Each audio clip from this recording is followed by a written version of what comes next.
My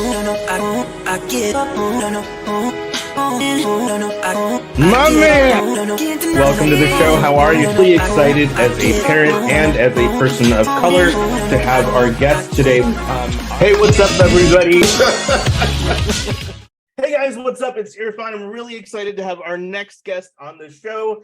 His name is Alok Gupta. He is the managing partner and CEO of Loki Group. Alok, welcome to the show. Thank you. Appreciate it, Irfan.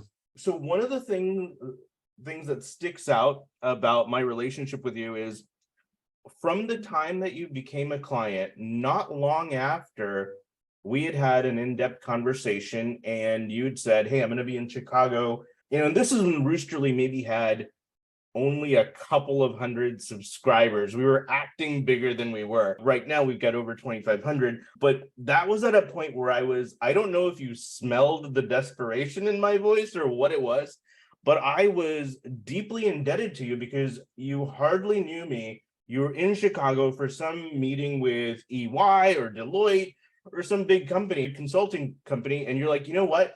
Why don't you meet me here? I'm having breakfast with this guy and you should meet him because they can help you scale what you're doing. And I'm like, okay, I couldn't. So first off, there's no way I would get a meeting like that on my own. And the fact that you were able to stick your neck out for me with just hardly, I think obviously when we connected, I just felt philosophically, we were very similar. There was a connection there, but that was really cool. So I don't think I expressed my gratitude to you at that point because I was broke and there's 50 other things going on in my life. I was only married at that point for a couple of years. We're planning a family and all this kind of stuff. There was just a complete cluster storm, whatever you want to call it. But that really sort of cemented my perception, which is the reality of just your level of integrity and how you approach relationships. So if I haven't told you thank you properly, thank you so much for that. That was really cool. It was my pleasure. My pleasure. Hope that would have come out to be more, but yeah, it was definitely my pleasure. It gave me the kick that I needed to then, do things that led to more things. So I am eternally grateful for that. That was just so awesome. So what you do for a living, I think for many people is sort of this gray area that they don't understand. Like to the layman, they have this perception of you smoking cigars, doing big deals. And I've always known you to be a very humble guy. And if you could maybe just sort of unpack in layman's terms what you do to someone like me who's a digital marketer at the end of the day, who's into technical products, who doesn't understand high finance and all this other stuff, that would be great. So let's start there. Sure. So real quick, what I'll say is about that consulting advisory firms for small to mid-market companies. And with that, I say as small as $10 million in revenue to up to $2 billion in revenue.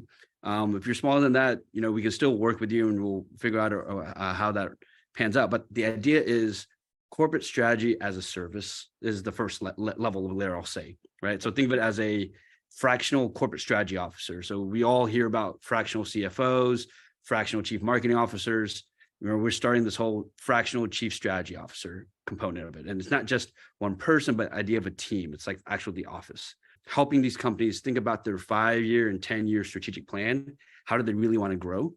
And then helping them identify the organic projects, the value creation projects, such as revenue growth, cost cutting, operational efficiencies, opportunities within the company, and driving those forward, as well as inorganic opportunities, which is M&A, carve-outs, kind of the deal activities that are opportunities there, and then driving those to fruition as well, right? So let us come in, help you figure out what that 5-10-year plan is, how quickly you want to get there, and then what are the best paths to get there, looking both organically and inorganically in itself. So did this sort of idea or business model as corporate strategy as a service come to you through some sort of epiphany that you had while working for one of the big four, or how did that come about? Yes and no, right? So I'd say the yes part is worked for the Big Four for a number of years, over 22 years of business professional experience. I worked overseas for 5 years doing cross-border deals, international transactions. I came back, I was working on the West Coast doing a separation for eBay PayPal, and I gained 60 pounds in the first 2 months of that project.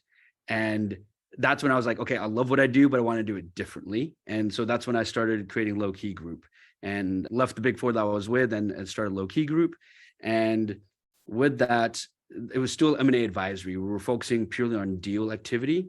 And then in 2022, when interest rates started going up, I immediately was like, okay, deal flow is going to start to dry up because just cost of deal goes up, where now more of the cost goes towards the interest versus just going towards the value of the deal itself when you have higher interest rates. Yes, So I understood. was like, well, yeah, exactly. So how do I keep this flowing? How do I keep growing Low-Key Group? And I was like, well, I want to get up higher in the stream or earlier in the stream when it comes to the deal, because there are quite a number of times when I'm looking at a deal that a client's brought to me, I'm just like, I probably would have structured it differently, or I probably would have done a different valuation, or, hey, what about XYZ? But when I'm being brought in, after an LOI, the role is make it as successful as you can. And so that's what I did. The whole idea of corporate strategy as a service is let's come in earlier on. Let's make sure you help identify what makes a good opportunity, what makes a good deal, what's the real way you want to grow, and that's the deal you're looking at, right? What we want to do is help bring more of a PE mindset to the mid-market companies, because most of the time, a small and mid-market company, they're looking at maybe 3 to 5 deals before they pick one to go forward with. Where when you think about private equity, VC, they're looking at hundreds of deals before they pick one. And what that really does is it helps make sure that you're getting the cream of the crop. You're getting that diamond in the rough and not just what was just available to me. Got it. Okay. So let's unpack that just a little bit. You found yourself being brought deals where you said, okay, the stage that these guys are at, it's like I'm supposed to put lipstick on a pig. And well, maybe I wouldn't that's put it that extreme. okay. But it wasn't maybe as optimized because it was further down that funnel or whatever you want to call it for you to really make the impact that you thought you could make. Okay. So by coming in earlier, you can play a more impactful role in getting the best return for that client. And so this is why you designed it that way. Is that right? That's exactly right. Right. And also because, as we were talking on a previous call, up to 90% of M&A deals in the mid-market space, 90% of deals that happen fail. Yeah. And they fail because they don't accrete the value that's anticipated. And unfortunately, a large percentage of that is in the mid-market. And it has to do with putting time and effort onto the deal itself, right? A lot of times people think, hey, doing the deal is it. That's the goalpost. Yeah. Doing the deal is getting you to the 50-yard line. There's still a lot more work that needs to be done to get all the way to the goalpost and get all the value out of it that you want. That's actually really scary, because when you're dealing with mid-market companies, are you usually dealing with multi-generational family businesses in some cases? Are you dealing with the founder and owner who's grown it to this stage and he's all excited or she's all excited about this big acquisition or merger? And then you've got to say, hey, that is not the goalpost. It's what happens after until you get that check. Or what is that? Am I thinking about it correctly? Yeah, it's all the above. And also multi-generational owners, it's family owners, it's PE, the portcos, portfolio companies of the PE companies as well, the executives of that team. A lot of the time they're like, yeah, we do the deal. Hey, we got more EBIT under our belt. We're better now. It's like, well, but you didn't really get all the value out of it that you could. Just adding EBITDA or adding revenue to the business by doing acquisition doesn't really accrete value. It does some, but if you're to really gain out of it all the synergies possible, then that ends up becoming an exponential value back to the deal and back to the owners. And in all honesty, in all honesty, part of it is that when you think about mid-market companies, especially family owners or independent owners, they're focused on revenue and making payroll and making that next day sales, right? It's tough to think 5-10 years in advance, and they're not quite big enough to hire a full-time, corporate development or corporate strategy person. And so that's where we would come in to help play that fractional role and help guide the team and coach their team too, how to do it. And that's a lot of time what we get brought in to do is to do the work and then coach their team how to do better. That way they need less of us and they can do it more on their own. Do you find yourself being a therapist in some cases? It happens at times, right? Like we had one client, I mean, they had, 4 business units, industrial manufacturer, and they just got acquired by a PE firm, and they came in, the PE firm was like, hey, I think we want to divest one of these business units, but we need you to look at this and let us know. And we got a new CEO, new COO that we're bringing on. So we need to onboard them as well. And it was, bringing everyone to the table. We got the new CEO, COO to the table, the legacy CFO, the head of sales, head of HR, head of IT. And after a week and a half, we first did a week and a half deep dive into the business. And then we did a half-day workshop with the C-suite. And we onboarded the CEO and the COO in this process, but also it was, so where do you see this business going? What value do these business units have that may be underperforming to the rest of the business? Do we want to reinvest in it? Do we want to take it out? Is there value here? Is there not value here? Or is there opportunity here to maybe sell it to a strategic buyer that knows how to run it better than we do? And they can get value out of it. And then that becomes dry powder for us to use to reinvest into the business units that we do very well in. A lot of it is about value extraction and efficiency, right? So you don't necessarily seem to incorporate the human element as much, or the emotional element or the cultural element of the entrepreneur's journey into this process. And is that what makes it seem cold and heartless?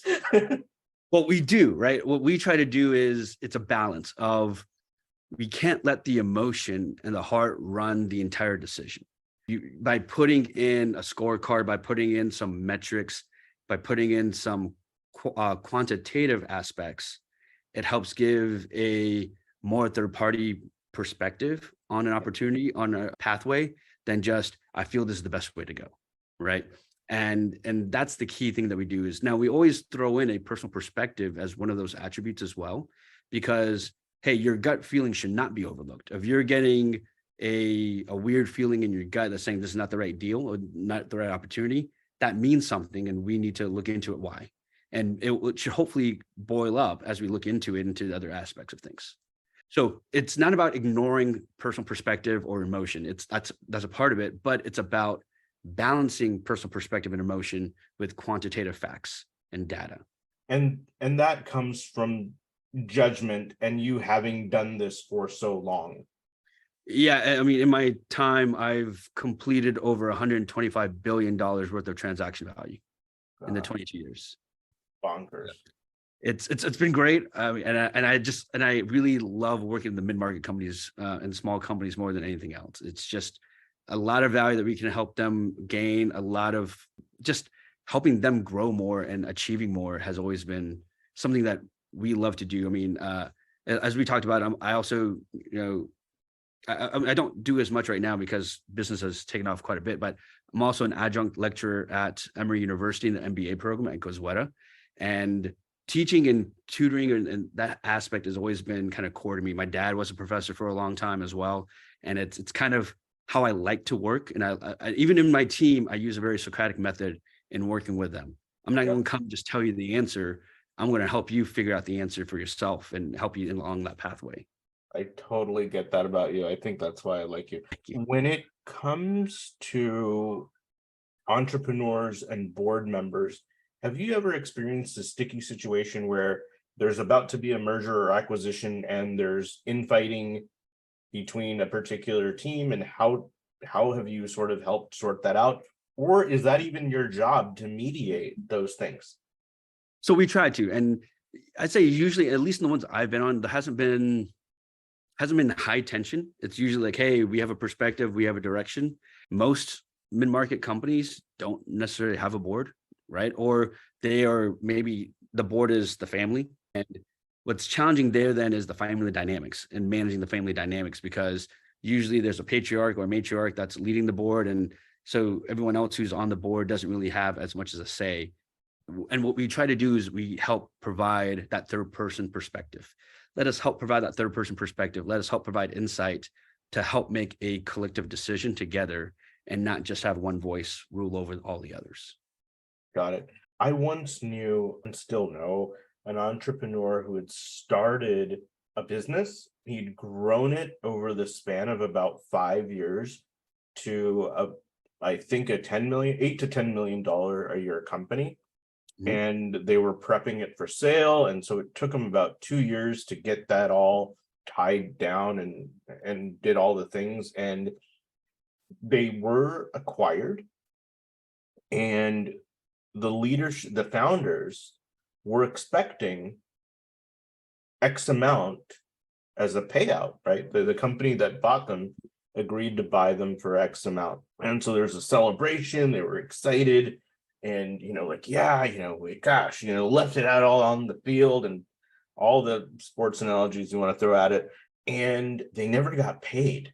Not only, and the reason why was the folks that acquired them came up with some frivolous reasons, at least to me, understanding a little bit of what happened from both sides. And they ended up like suing them, saying, hey, you sold us something that wasn't what it truly was, et cetera, et cetera. We're not going to pay you.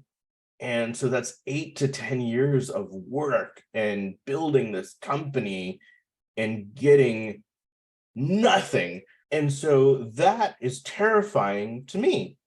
I'm not saying we're preparing for an exit or anything like that. I'm just saying, as a founder, if you put your blood, sweat, tears, and energy into something, and I'm just to be clear, I'm not one of these guys who apathetically runs a business and looks at it like a project, like, oh, hey, that didn't work out, I'm going to do this. And there's folks in Silicon Valley and other parts of the world that their job is to, it's almost a formula. They go out and they get investor money.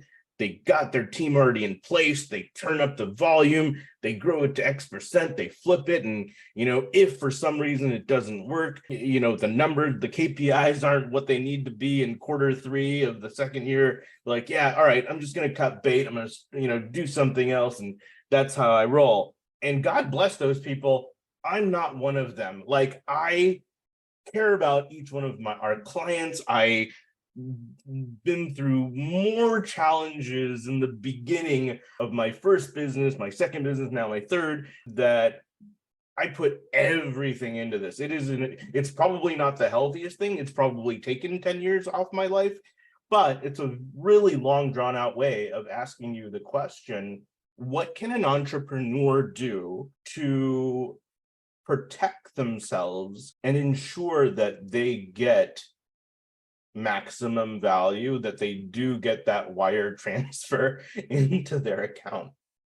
Yep.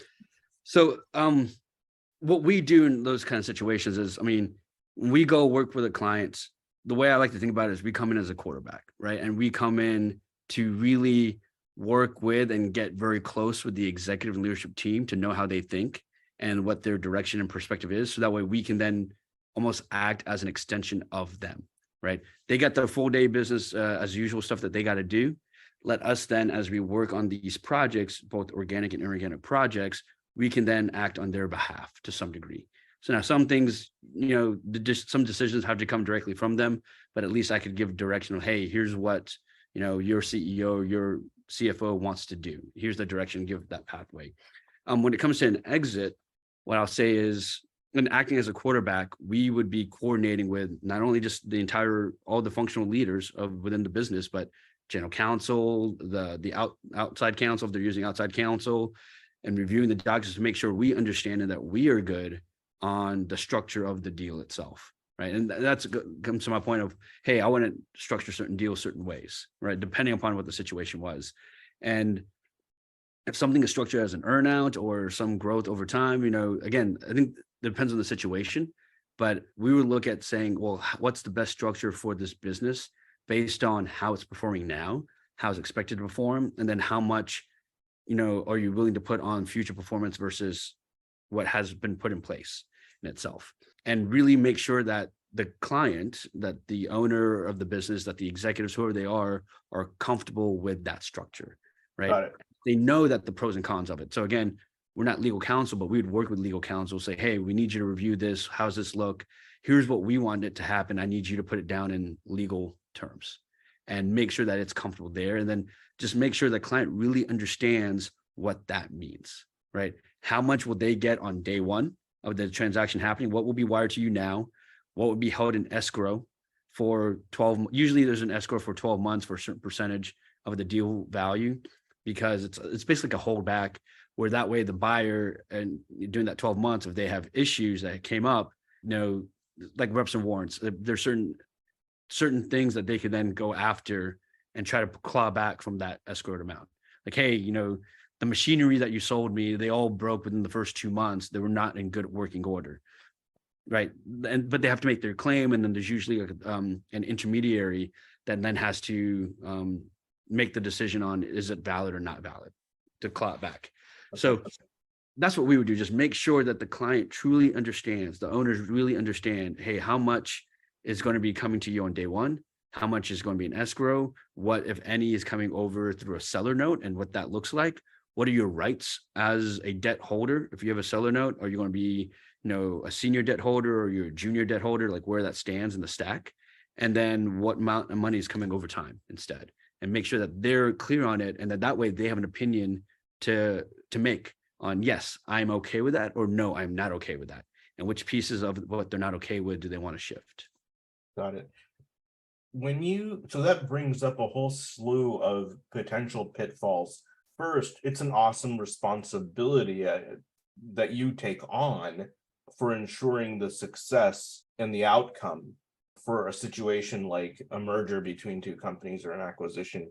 I don't think I could stomach that. I'd have a lot of Pepto-Bismol, but you clearly know what you're doing and you're comfortable with that. But when you onboard a client, given the sensitivity of some of these nuances of every transaction and nuances of every company and how they're operating, where the skeletons in the closet are, and all those things, is there a formal process, like a sit down, come to Jesus meeting that you have with the leadership, where you say, hey, look, I need you to be honest with me, because if you're hiding stuff, it's going to impact my ability to quarterback. It's going to impact my ability to have visibility. Is that hard for some folks? Do you do something like that? Well, walk me through what that looks like, because that's fascinating. Yeah, I'd say that's what we do. I mean, and that's honestly the main point of the first 2 weeks of any project is we need to sit down with, the owners, each of the executives, and the heads and the leads of each of the different functions, to get their perspective on the business, what's well, what's not going well, where they want changes. And what that all is, we at the same time are doing the review of their financials, and we'll talk to their CPA and really dig into, hey, how are things going? And with the owners say, okay, how are you doing this? Especially if you think about family owners of businesses, some of these businesses are lifestyle businesses, and sometimes there's some personal expenses that are, being addressed in them. And we just need to understand what that is, so we can say, well, what's the real numbers here? Because let's add that back in. The business is actually a lot better than you would otherwise think. And that's what you should be looking to put out there is, let's take out and honestly, in getting ready for a sale, you need at least 3 years of cycle of stopping all of that stuff, right? Really? Ideally, it's better if you stop it and you just have clean books for 3 years straight, because that way you don't have to worry about all the additional add backs and whatnot. You've already taken care of it.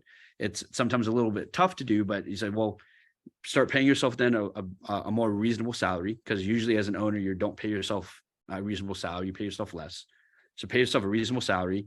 Let's stop with some of the personal expenses, and let's just get the books in order. So that way when you have a buyer ready to look at you, you already have clean books. And honestly, clean books actually add value to the business, because your buyer then has more confidence in the financials. They don't have to do a lot of figuring things out, and it makes them feel better about paying a higher premium. Where if they have to deal with a whole bunch of add backs and a whole bunch of things that are being missed here and there and the other, it raises some concerns in your buyer's mind, well, what have they not told me that's in here that I need to be worried about? And it may not allow them to pay as much of a premium for the business. Scary stuff. I think everybody should. I think there's this perception that somebody swoops in, they buy your company, and you ride happily off into the sunset. And it's just not that simple. You got to be judicious about your books. Understand that the cleaner the books are, the more credibility and trust you have, which ultimately translates into people paying that premium for your business, and just makes everything potentially less litigious down the road and other things. What do you think the biggest misconception that your clients have is when related to entering into a transaction, either from the merger side or the I'm about to be acquired side? From a merger side, they usually assume it's going to work out, right? I don't need to put any effort into it. It's just going to work out. Everyone's going to sing Kumbaya together and we're going to be great, right?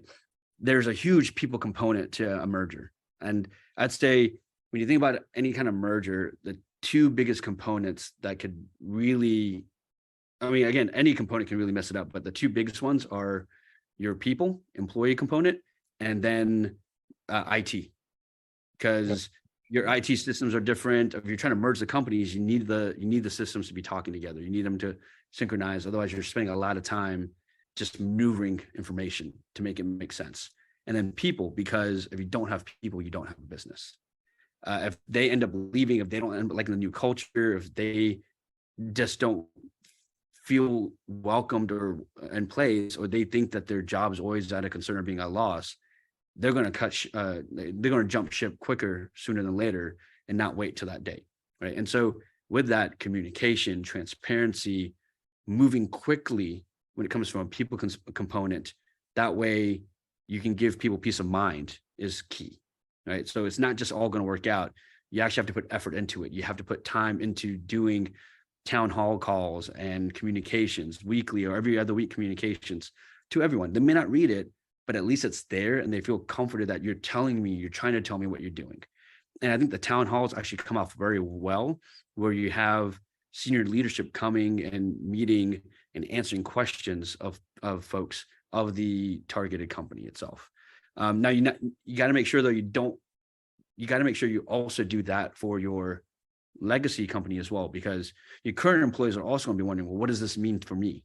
If you're acquiring this other business, am I going to be out of a job, or do I get more responsibility? And what does that mean for me? So you got to make sure you do it on both sides, but your target side definitely needs a lot more attention from a communication standpoint, right? Okay. So I think that's the main thing. And then from a buy side or from a sell side perspective, where if I'm selling my business, right? It depends on what's happening. If I'm selling 100% of my business, I need to make sure that it's all there ready to go. Because I want, personally, as a sell side, I want to be able to say, hey, after the day one, when I've sold my business, I got my check and I can go off into the sunset, right? Mm-hmm. Usually most buyers are going to want you on for at least a couple of weeks to ensure a transition, if not a couple of months. Again, make sure you pre-negotiate that all into the deal. How much time you will put in there. If they want you beyond that, what that compensation needs to look like for that additional time. Or if they want you on an advisory consulting type role, then what does that structure look like? Or as a board member, do you continue on as a board member? So what is the ongoing relationship after day one that you have? And then what is the responsibilities to that relationship and the compensation? If you're doing a partial separation, then making sure that one, you've separated everything from the carve out that you're selling to the rest of your legacy business, because you don't want information sharing between the two companies at that point anymore after day one.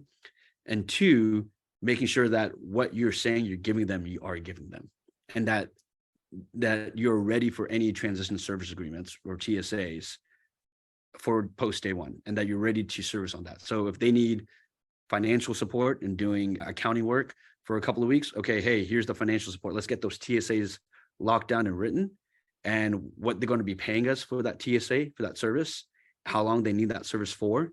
And then if they need the service beyond that time frame, what is the exponential cost that I'm going to charge them?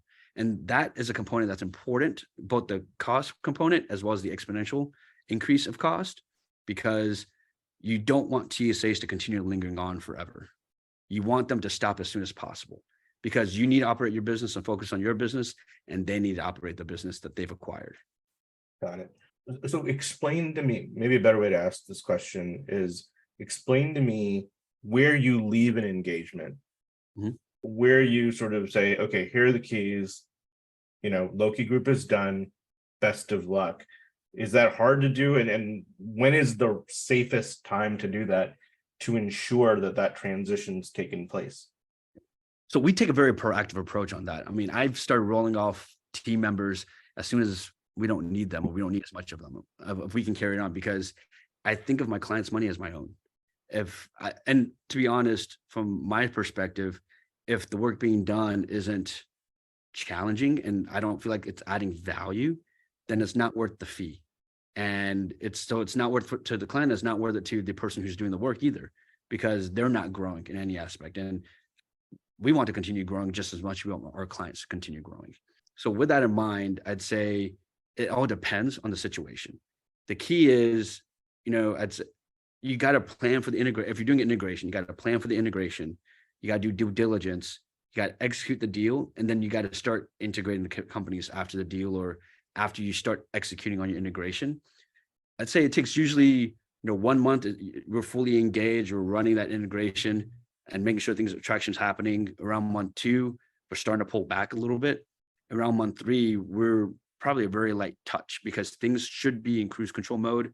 Most of the hard, heavy lifting should be done, and it's just tracking and making sure that we continue on pace with the other activities in our detailed project plan. And I think that's key, is having a detailed project plan to make sure that there are milestones that you're achieving every 2 to 3 weeks throughout the time frame. Otherwise, I think too many times people put out a milestone that's 3 months out, and you have no way of tracking if you're really making progress on that milestone, because they didn't put in sub steps. And I think those steps are important, so your traction is being made, right? But once we get to that point that like it's cruise control mode, it's a very light touch at that point, because the client's team is doing the work. We're just coming on board and just making sure, hey, how are we tracking onto it? We're making sure that the dots are connected between the different functions, and no one's stepping on each other's toes and creating double work unnecessarily or unknowingly, and moving forward. And then by that point, I mean, I'd say we can have a very light touch where you'll have less than half an FTE overseeing the project if you need us to, or if someone on your team, the client's team, has the time and capacity to step up, then we could train them to do that on their behalf. Now, with that, I'd say, hey, let's continue looking at the next 5 years again. And let's continue readdressing the 5-year plan, the 10-year plan, and let's continue to stay on board to make sure that everything that we do is always being optimized and increasing. There's always an opportunity for value creation, organic projects. There's always an opportunity to look at M&A activity as well, depending upon how much and how fast you want to grow. Okay.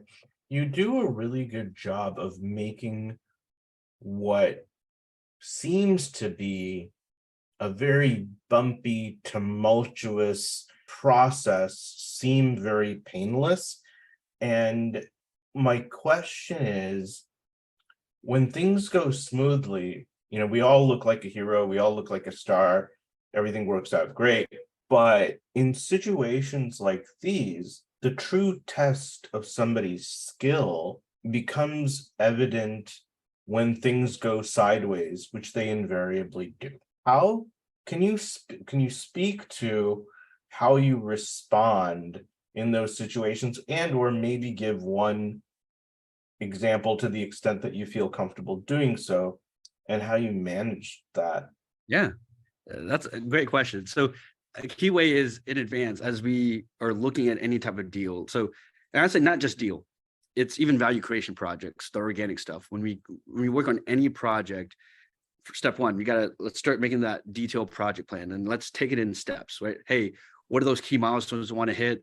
What are the steps to those milestones? And then are there any specific tasks for those steps that we need to document, because they're key to get things done. Like we need to connect with someone in finance, or we need to connect with someone in IT and whatever it may be, to make sure we have that detail. That's step one. Step two, then as we do that, is creating what we call a RAID log, RAID log, right? Stands for risks, actions, issues, decisions.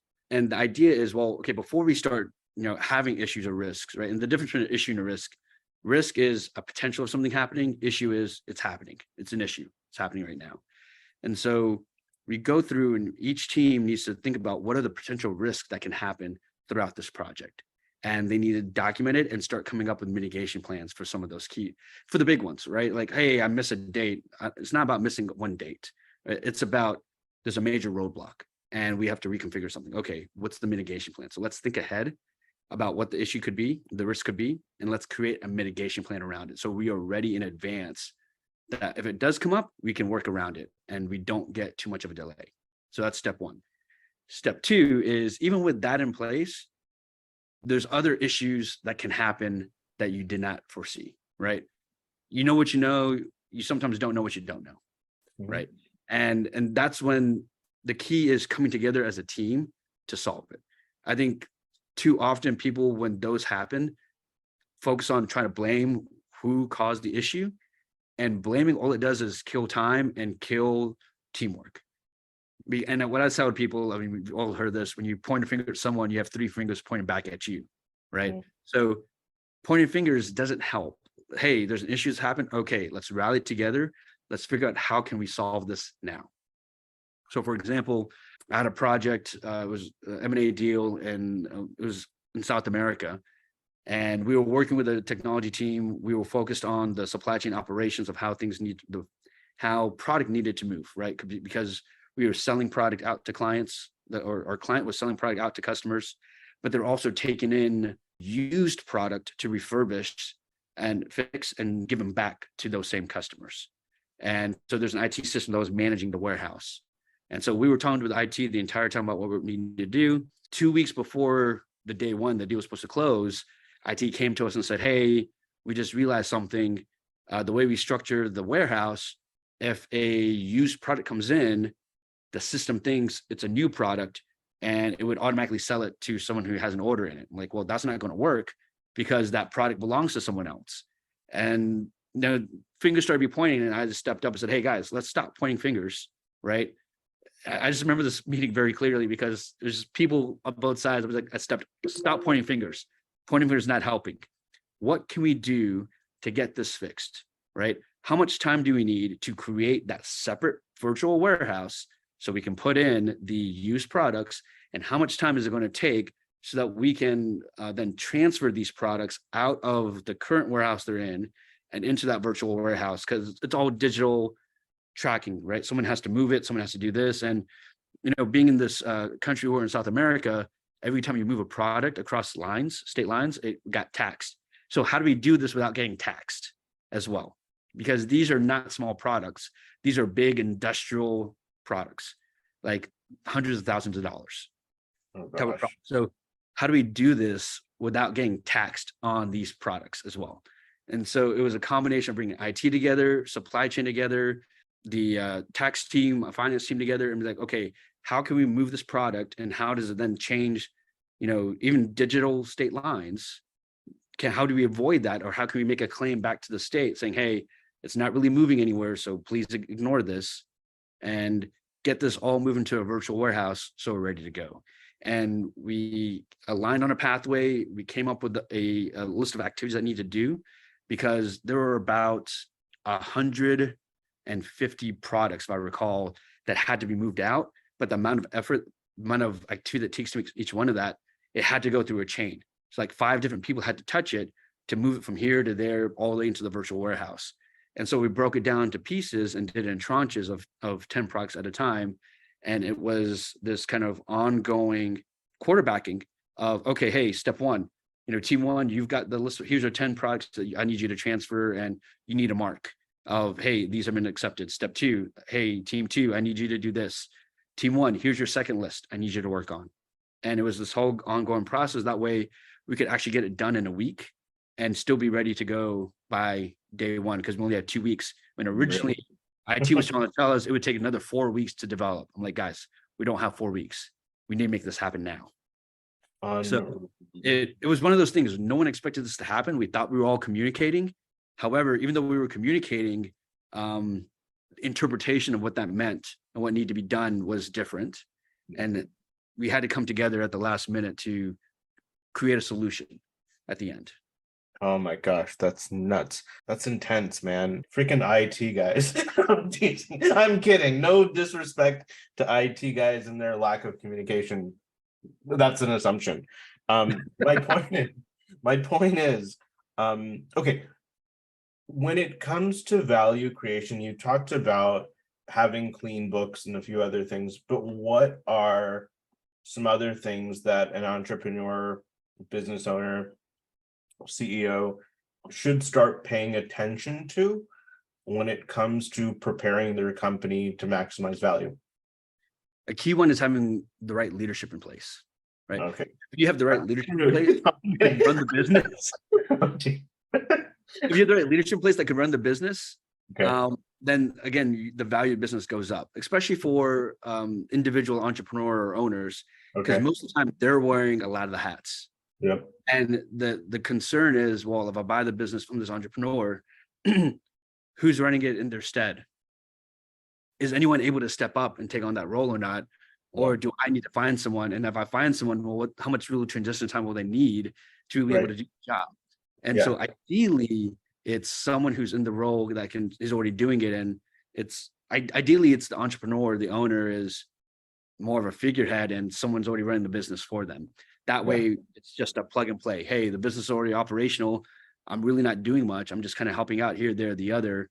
And whatever I was doing can be covered by the people who are already doing it. That's really reassuring. I think, as an entrepreneur, when you get to different levels of growth, you need to change how you respond to things as a leader. You kind of need to reinvent yourself at every stage of growth. And some folks aren't necessarily comfortable jumping from one stage to the next. There's folks out there that are great taking a company from 0 to 5 million, and then they're like, okay, I'm bored. Or maybe it's 0 to 10 million. They're like, all right, cool, I just don't care about this business anymore. And that's not bad or good. That's just how different people respond to certain situations.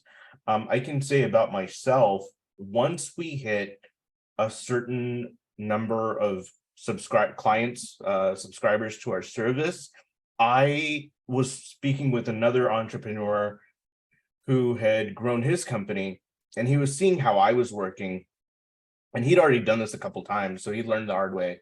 And he said, hey, this is sort of what you need to do. You need to build smaller teams, and you need to so we've got program managers, right? And then we've got senior program managers, and then we've got directors of customer success.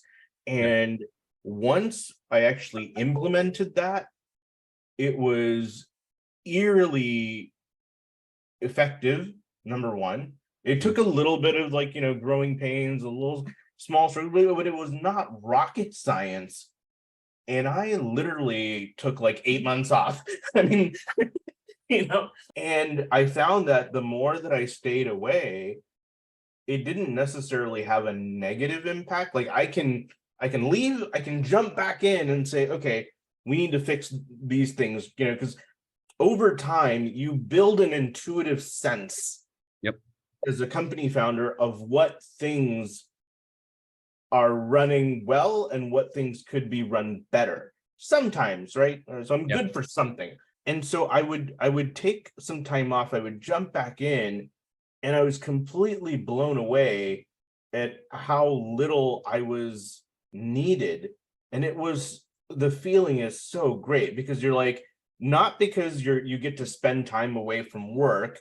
I enjoy working. I feel weird when I don't, but just the fact that it's like this orchestra and it's humming along and they're making music, and you're monitoring our Slack channel, and things are just working. And I might send off an email and CC 5 or 6 people, and then I'd get a response back, yeah, we already took care of that. And I was like, well, okay, well, great. I see my work here is done. And I just don't know how to describe that feeling. We've got about 46 people now on our team, split up into multiple smaller cross-functional teams. And man, that gives you I call it the caffeine or the mojo or whatever you want to call it, to then say, gosh, what else can I do? Because now you're not working in the weeds, knee deep in fixing crap all day. You can actually think about efficiency and optimization and growth or different products. And that's the part that I geek out about is, okay, we've got these products that I built because I was out there in the marketplace and I found a need and I found a weakness that that I was having, and I was like, okay, let's solve this and da da da. And then now I'm finding that I'm much more energized because I can go create products that I think people need. And I just don't think that enough people get to make it to that stage. They end up being like hyper freelancers or super freelancers where they're farming out all this work and they're growing and they're growing and they're just basically keeping their head above water. But if you break down what they make on an hourly basis and how stressed they are, and they've got like stage 1 hypertension or whatever, it's really, really quite sad. What advice would you have for someone who is a business owner who's sort of struggling to build those processes? Because from what you described, when you take on an engagement, you implement a lot of processes and things like that to make, and contingencies and things like that. And being that this is such a value driver, when you can sort of position yourself to take a step back and allow things to keep sort of running, if you can provide some sort of synopsis of, hey, here are the steps to how to actually get there consistently. I mean, the key is figuring out and taking that time to do so, right? I mean, again, when you run the business yourself, you're usually focusing on next day sales, next day payroll, and it's hard to kind of step back. Yeah. You got to take that time to do so. And you got to take a step back and say, okay, if I was to bucket what I do, here's what I do. And you have to come up with those buckets of here's the different things that I do and focus on which of these actually drive value and I need to be a part of, which of these are more administrative and that I can actually outsource. Right. And because not only outsource, but I can outsource because it doesn't necessarily affect the end customer, but it's about everything else. So whether that be bookkeeping, whether that be social media marketing, whether it be whatever else, it's looking at those things and understanding where your time is best spent and creates value versus what doesn't. Right. Then 2 was then saying, well, what are the things that help create value? And I mean, honestly, that's what got us connected. Yeah. Right. I was like, what can I do? What do I need to be doing? What I want to be doing, but I don't have the time for, but I know I need to get it done. And that was something, and that really got me connected with you, Irfan, and other folks out there. And again, it's those things. What administrative tasks can we really outsource or hire to run it for us? And if you could, I mean, sometimes the challenge is, I think outsourcing is a great way to go for a first step, because there are companies out there that already have those services ready made and ready to go. And then at some point, if it makes time, and if you can find the individuals that you can hire to be full-time because you need a full-time person, then that's when you bring them on, right? And if you can find a unicorn that is able to do a multitude of variable different things, excellent. But make sure that they know what their role is, what they're expected to do. Make sure you know what you're doing, and make sure you know what their deliverables to you are and how you're going to be overseeing what they're doing to ensure that you feel value for what you're paying them, and that what they're doing is providing value to you.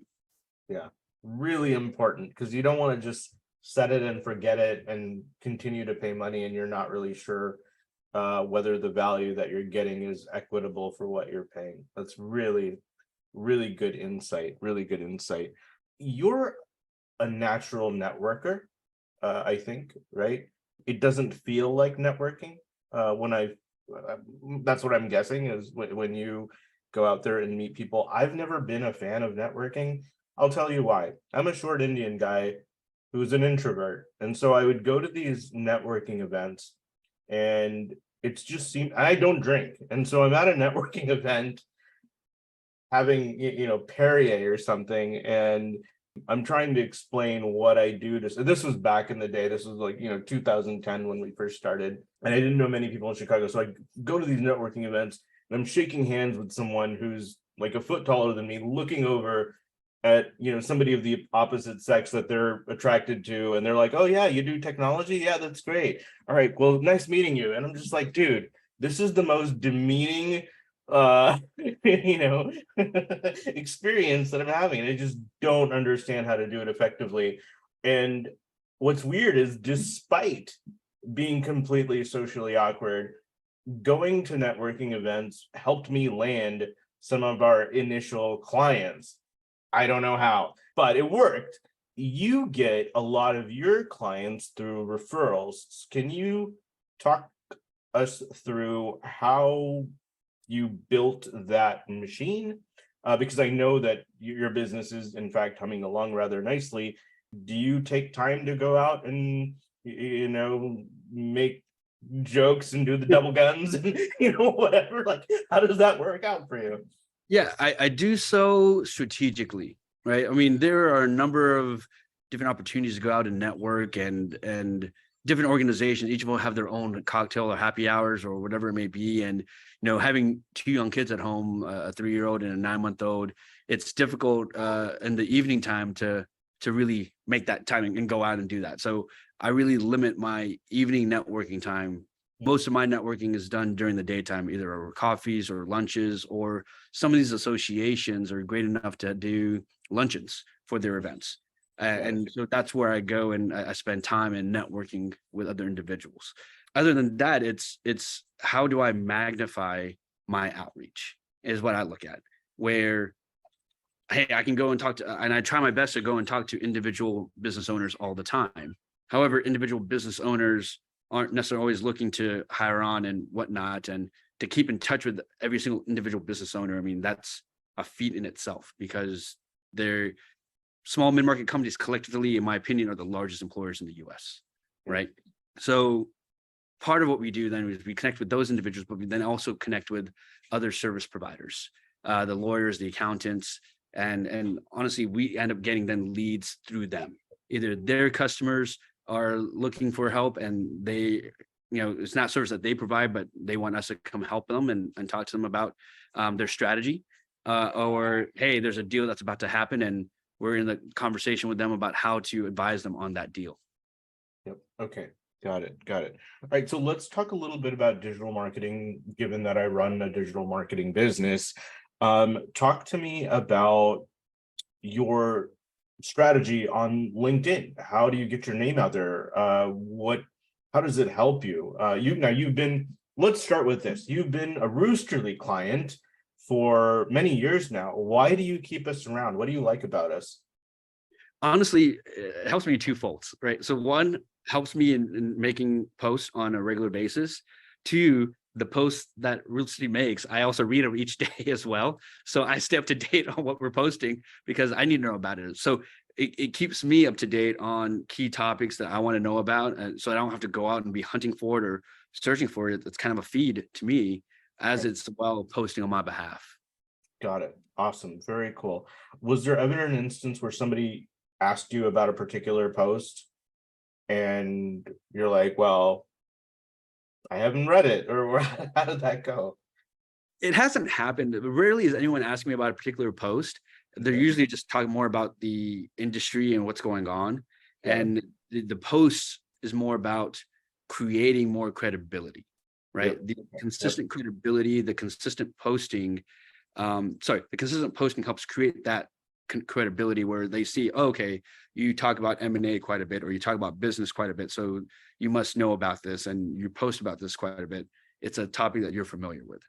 Got it. Helps you stay top of mind. All right, that makes a ton of sense. What else are you doing to stay out there and at the forefront? I know, one of the most overused terms over the last 36 months is thought leader. I cringe when I hear that now.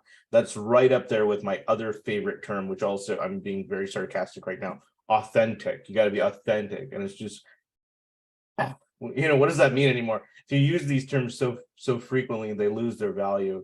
So what else are you doing? The main thing for me, otherwise, is so you say thought leader, I say mind share, right? Okay.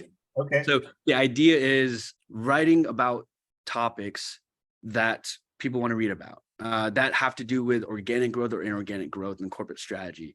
And so one thing I'm thinking about, posting, and I'll probably make this maybe a general Friday post, maybe something I talked to you or someone on your team about, Irfan, is just saying, hey guys, send me your questions that you have about growth in your business. Send me your questions that you have about M&A.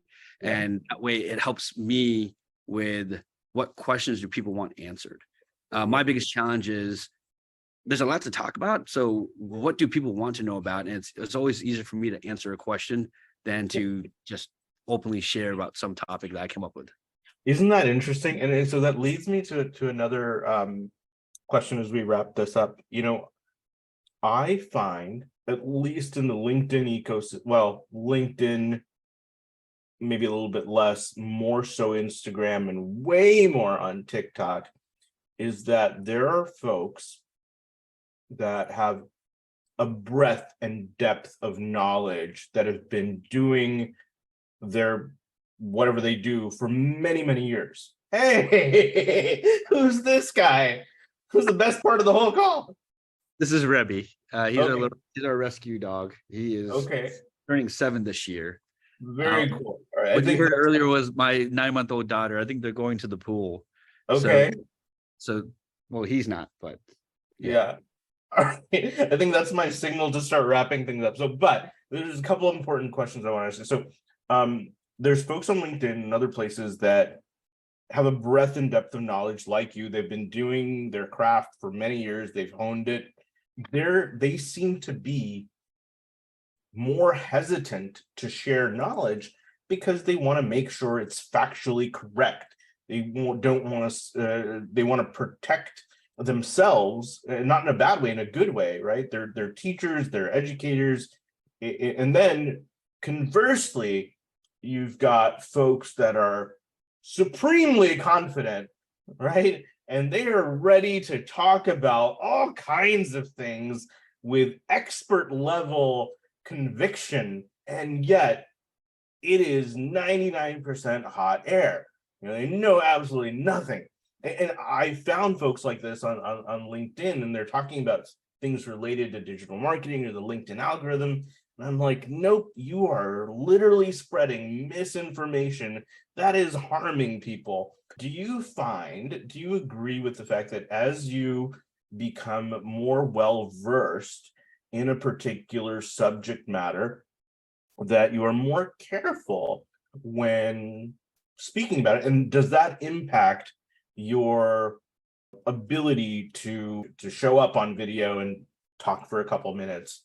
I mean, I think the key thing when it comes to business and talking about either, organic value creation projects or inorganic M&A deal activity is that there's no silver bullet, right? It all depends. And like, that's the age-old consulting answer. It depends. But it's true. And that's because the situation of that particular company and that particular project and what they're doing in that particular industry changes what and how to approach things. And that's why in speaking about it, I can talk in generalities, but I can give some examples. But again, those examples are very specific examples, which may not always apply. And and the way I think about it is, when I think about business, when I think about value creation and growth and inorganic growth, I think about it as colors on a palette, right? And you got to paint a picture. And it's not a paint by numbers type palette. This is more like your what was the guy that make the happy trees? Dan Ross? Bob Ross. Rob, yeah. It's like, it's not a paint by picture. You got these colors and you got to make a painting, and you got to figure out how it's going to look at the end. You have an image. Again, that's the whole point of the 5-year, 10-year strategic vision is you have an image of where you want to go, or what you want to create. Now you got to use the colors that are at your disposal and the situation as they change, because those colors are going to change as the situation changes or something happens, and you got to then adjust and be able to continue creating to get to that end vision as close as possible. Okay, that's very insightful. What a beautiful analogy. So the end result is talking about what you do or giving blanket advice just doesn't work, because there are so many nuances and catch-22s and gotcha. So it really does depend on the situation. So you can give general, broad, yeah, right, brush strokes, if you will, to continue with that analogy, the Bob Ross thing. But okay, so what types of folks are you looking to network with? What types of folks are you looking to connect with? Yeah, I mean, overall, I'd say business owners or portfolio companies of PE firms or PE firms that have portfolio companies that are looking to grow, right? Let us help you grow. And with that, I also say then law firms and accounting firms or fractional CFOs, fractional CMOs, where their clients are looking to grow. Again, let us come in and help be that. What we do differently is we're not business brokers, we're not investment bankers, we're consultants. We help figure out the strategy, and then we help execute and implement that strategy and put it into existence with your team. We help be that oversight to ensure success so that you can focus on the daily activities of business that you have to do, and not on these kind of separated projects in itself. There's one other example I wanted to share. It just, oh God, it was on my tip of my tongue for just a second. It just escaped me. Yeah, it'll come to me later, I guess. It'll come to you right after we wrap up this call. What's the best way to get a hold of you? Best way to get a hold is email. It's my first name, ALOK .Gupta, GUPTA at Loki Equity, LOKIEQUITY.com. Okay, and if you guys can't spell Loki Equity, then you shouldn't be reaching out to him. Seriously. Can you tell me the significance of that name? Yeah, so Loki kind of came from a couple of different things. So one, my name's Alok. As a kid growing up, my nickname was Loki, right? Oh. It was just Alok to Loki, right? It just kind of happened. Two, it was when we thought about it, if you think about who Loki is, like the true history of Norse mythology, Loki being the god of mischief, it wasn't that he was evil, it wasn't that he was good or whatnot. Mischief, and we look at it, what mischief is to me is innocent trouble, right? Yes. It's disruption, in my opinion. It's innovation. That's what mischief. It's a way of making you look at something from a different perspective. Love it. That's what kind of things of it. And then three, people when they think of Loki, they think of now Marvel Loki and the movies and whatnot. The way I like to think about it from there is, well, that's not the reason he was a part of this name. But if you want to look at it from him, it's that fact that he can manifest things. He can manifest imagery. He can manifest illusion. And illusion is not the right word, but the fact of manifesting and creating reality is what we do. Let's help you take this vision from where it is to a reality, to what you want it to be. Got it. Wicked.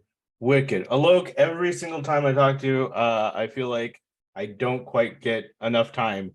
So I want to just wrap up by thanking you for coming on, sharing some of your wisdom. I hope we get an opportunity to work together on something bigger. I don't know how, I don't know when. I'm not even trying to do it. Like, I just think some of these things just organically happen, and I'm just going to just keep that in the back of my mind and sort of drive in that direction, without a ton of intention, and I know it'll happen. So thanks so much, Alok. It's always a pleasure. Yep. Thank you. Appreciate the time, Irfan.